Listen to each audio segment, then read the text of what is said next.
अस्सलामुअलैकुम दोस्तों, आज मैं आपके लिए मूँग की दाल की इतनी मज़ेदार रेसिपी लाई हूँ कि मैं गारंटी से कह सकती हूँ कि अगर आपने एक बार इसे बना लिया, आप इसे बार-बार बनाने पर मजबूर हो जाएँगे और जब आप इसको खाएँगे, तो आपका दिल खुश हो जाएगा। आपकी पूरी फैमिली बहुत ज़्यादा शौक़ से इसे खाना पसंद करेगी, क्योंकि वाक़ई में ये बहुत ही मज़ेदार और यूनिक सी रेसिपी है, बनाने में है बहुत ही आसान।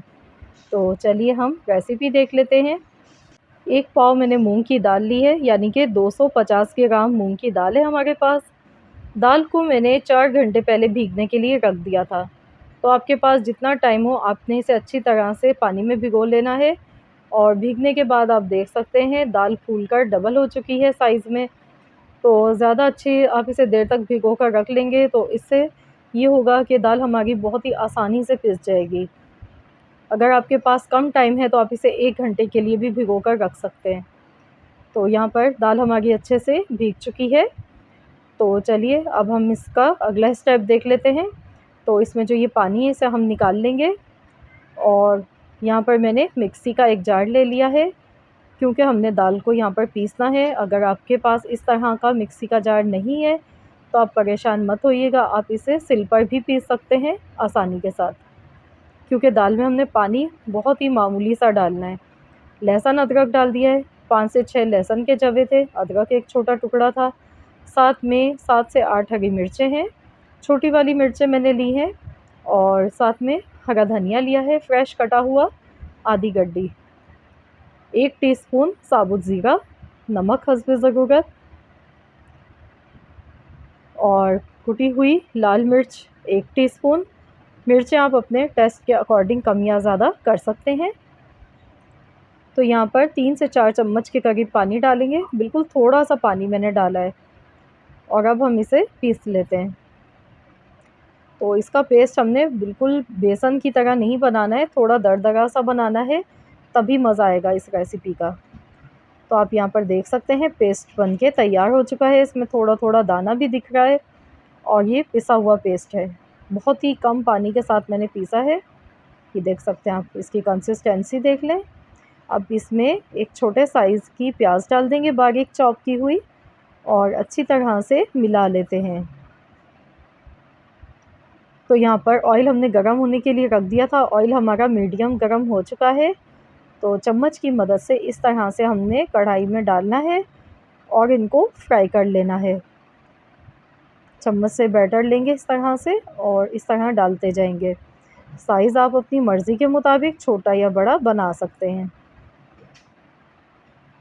तो एक वक्त में जितने ये फ्राई होंगे हम उतने ही फ्राई कर लेंगे।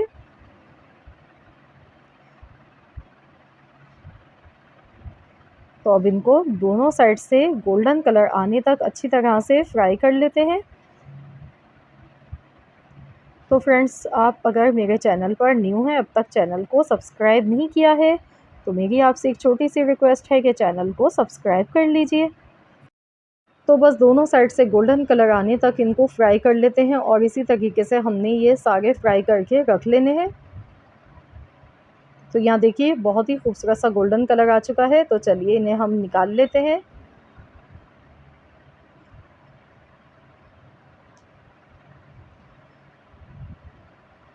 तो अब जो बचा हुआ इसका ऑयल है ये हमने कम कर लिया है और इसमें से सिर्फ आधा कप ऑयल इसमें बाकी है कढ़ाई में। इसमें हमने एक बड़े साइज़ की प्याज ली है, प्याज को बिल्कुल बारीक चॉप करके लिया है।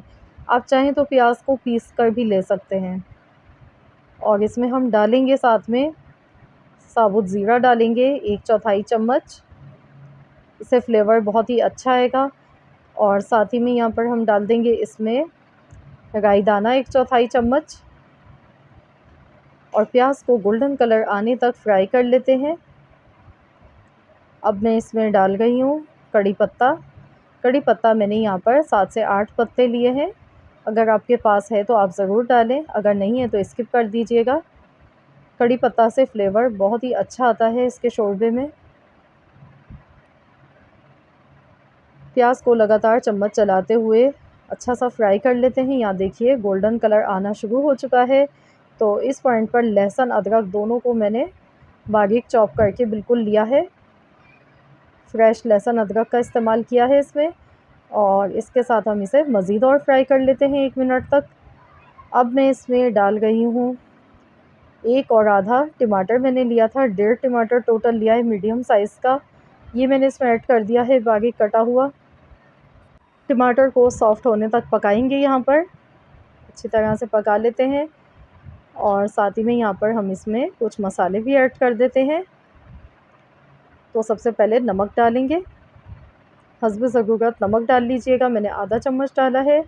1 चम्मच धनिया पाउडर, हल्दी पाउडर 1/4 चम्मच, पिसी हुई लाल मिर्च का पाउडर आधा चम्मच, और साथ ही में कश्मीरी लाल मिर्च का पाउडर आधा चम्मच। ये ऑप्शनल है, अगर आपके पास है तो आप डाल दें, वरना आप स्किप कर सकते हैं। इसमें तीखापन नहीं होता है, सिर्फ इससे कलर बहुत अच्छा आता है, जो कि दिखने में बहुत ही अच्छा लगता है। अब मसाले को अच्छी तरह भूनेंगे। इसमें मैं 1 कप के करीब पानी ऐड कर रही हूँ, ताकि प्याज और टमाटर जो है वो इसमें सॉफ़्ट हो जाएँ, अच्छी तरह से कुक हो जाए और मसाला हमारा स्मूदी सा तैयार हो जाए। तो इसको अच्छी तरह भूनते हुए पका लेते हैं। तो यहाँ पर आप देख सकते हैं 5 से 6 मिनट लगे हैं और मसाला हमारा अच्छी तरह से पक चुका है। तो अब मैं इसमें ये मूंगचियाँ ऐड कर दूँगी। आप इसे मूंगचियाँ भी कह सकते हैं, मूंग की दाल की, या मंगोचियाँ, जो भी आप कहते हो, आप मुझे कमेंट्स में ज़रूर बताइएगा। तो इसको बनाने के वैसे तो 2 तरीके होते हैं, इसको भाप लगाकर भी बनाया जाता है, स्टीम दी जाती है, पर लेकिन मुझे ये तरीका ज़्यादा बेस्ट लगता है और आसान भी है। तो आपको जो अच्छा लगे आप वैसे ही कर लीजिएगा। आप चाहें तो आप एक पतीली में पानी गर्म कर लें, उस पर स्ट्रेनर रखें और इसको आप छोटे-छोटे बॉल्स उस पर रख के आप स्टीम दे लें। तो आप इस तरीके से भी बना सकते हैं। तो यहाँ पर अब हम इसमें इतना पानी डालेंगे जितना आपको शोरबा चाहिए। तो यहाँ पर मैं आपको एक बात बता दूँ, मूँग की दाल जो है, जितना भी हम पानी डालते हैं इसमें से आधा एब्ज़ॉर्ब कर लेगी, और जितनी देर ये सालन रखा रहता है तो ये पानी को एब्ज़ॉर्ब करती है, शोरबा इसका कम हो जाता है। 1 टेबल स्पून मैंने कसूरी मेथी डाली है, इसका फ्लेवर बहुत ही मज़े का आता है। तो बस मिला लेते हैं इसको और 15 मिनट के लिए हल्की आंच पर पकने के लिए छोड़ देते हैं। कवर कर देंगे इसको और हल्की आंच पर 12 से 15 मिनट के लिए पका लेते हैं। तो यहाँ पर देखिए 12 से 15 मिनट हो चुके हैं। आप ये देखिए यहाँ पर इसकी जो ग्रेवी है, शोरबा, वो आधा रह चुका है। तो मैं इसमें ऊपर से बारीक कटा हुआ हरा धनिया, हरी मिर्चें गार्निश कर दूँगी। तो बस लीजिए, हमारी बहुत ही मज़ेदार सा ये सालन मूँग की दाल की मंगोचियों का बनके तैयार हो चुका है, जो कि खाने में बहुत ही लाजवाब बना है, सुपर टेस्टी ये सालन बना है। यकीनन आपने अगर एक बार बनाकर खा लिया तो आप भी फ़ैन हो जाएँगे इस रेसिपी के। इतनी मज़ेदार रेसिपी है ये। आप तो चलिए हम इसे डिश आउट कर लेते हैं और फिर आपको दिखाते हैं। तो ये देखिए मैंने डिश आउट कर लिया है और देखिए दिखने में कितना मज़े का लग रहा है। आप इसको नान, चपाती, पराठों के साथ या सादे चावल उबाल लें, आप उसके साथ खा लें। जैसे भी आप खाएँगे आपको बेहद मज़े का लगेगा और नाश्ते में तो बहुत ही लाजवाब लगता है। तो ज़रूर इस रेसिपी को ट्राई करें और अपना फ़ीडबैक मुझे देना मत भूलिएगा। रेसिपी पसंद आई है तो वीडियो को लाइक कर दीजिए। मिलते हैं इंशाअल्लाह ताला नेक्स्ट वीडियो के साथ। जब तक के लिए अल्लाह हाफ़िज़।